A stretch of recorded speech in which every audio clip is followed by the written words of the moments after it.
Selamat malam, perkenalkan kami dari kelompok ke-1 K17 akan menjelaskan terkait tugas kami di manajemen proyek. Proyek yang kami bawakan saat ini adalah Automatic Sorter and Monitoring in Storage System. Adapun anggota kami berisikan 4 orang, yaitu Sekar, Aaron, Afat, dan Ajis. Latar belakang kami dalam membuat proyek ini adalah terkait kehilangan produk sehingga mendapatkan sebuah kerugian pada di bidang industri, sehingga membutuhkan sistem akurat dan cepat di bagian industri itu sendiri. Dan oleh karena itu kami membuat sistem QR code sensor otomatis sortir yang dapat menghitung secara efisiensi, transparansi, dan ketepatan distribusi. Adapun tujuan dan dasar proyek ini adalah yaitu sistem sortir barang dan pengawasan logistik otomatis sehingga dapat memudahkan logistik, mengurangi biaya dan penyediaan data logistik. Selanjutnya ada ideation proses dengan identifikasi masalah yaitu kehilangan produk di gudang. Dengan solusi kami menawarkan 3 solusi yaitu barcode, QR code, dan sensor. Dengan pilihan konsep akhirnya kami milih QR code. Yang keempat, penggunaan prototype. Akhirnya kami mendesain rencana awal menggabungkan semua komponen tadi beserta QR code. Lanjut. Manajer proyek dan wewenang dengan nama John dan wewenang yaitu ada 6: manfaatkan kinerja, mengidentifikasi risiko, mengatur jadwal, mengelola anggaran, membuat keputusan, dan berkomunikasi langsung dengan stakeholder. Lanjut.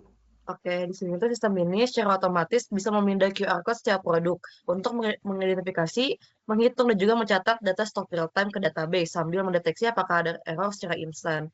Untuk rencana kegiatannya, untuk anggarannya kami memiliki anggaran sebesar 300 juta dan juga durasinya itu sebesar selama 6 bulan dari tanggal otorisasi. Untuk yang termasuk dan tidak termasuk ada di perjanjian sesuai dengan yang kami tampilkan pada slide berikut ini. Selanjutnya. Dan selanjutnya ada stakeholder kunci. Di sini stakeholder kunci terbagi jadi 5. Nah, yang pertama ada project sponsor, yaitu investor yang menyuntikkan dana sebesar 300 juta. Dilanjutkan dengan business owner, yaitu kepala pabrik atau gudang yang memiliki si gudang tersebut. Lanjut lagi, ketika kita menggunakan end user experience, berarti yang memakai adalah staf gudang atau pabrik tersebut. Lalu dilanjutkan dengan implementing vendor, yaitu adalah pihak eksternal yang bertanggung jawab merancang, membuat, dan memasang perangkat tersebut. Dan yang terakhir, yaitu ada bagian compliance authority, yaitu adalah departemen K3 yang bersifat pengawas. Lanjut. Di sini terdapat beberapa asumsi, yaitu dana proyek yang sudah disetujui akan tersedia sesuai dengan kesepakatan di awal, dan semua data inventaris produk yang dibutuhkan juga sudah lengkap, dilanjutkan dengan struktur lantai dan bangunan yang sudah oke, sistem manajemen gudang yang sudah stabil, dan staf gudang yang siap untuk diberikan pelatihan. Lanjut. Dan juga terdapat beberapa kendala. Ya tentu saja total biaya ini tidak bisa lebih dari yang sudah ditetapkan, sistem harus sudah siap dan matang, desain dan instalasi sistem harus mematuhi semua sesuai standar K3, dan yang terakhir waktu untuk instalasi harus diminimalisir dan di luar dari jam kerja. Baik, selanjutnya berikut merupakan tanda tangan dari sponsor proyek dan juga dari kepada manajer proyek, yaitu dari kepada John dan juga dari Alex Head. Lalu di sini ada WBS yang sudah kami buat. Yang pertama itu ada judul dari proyek kami yaitu Automatic Sorter and Monitoring in Storage System. Yang kedua ada dibagi menjadi 5 fase. Yang pertama ada Research, Brainstorming, and Analysis. Dibagi lagi menjadi 3 yaitu Research, Brainstorming, dan juga Analysis.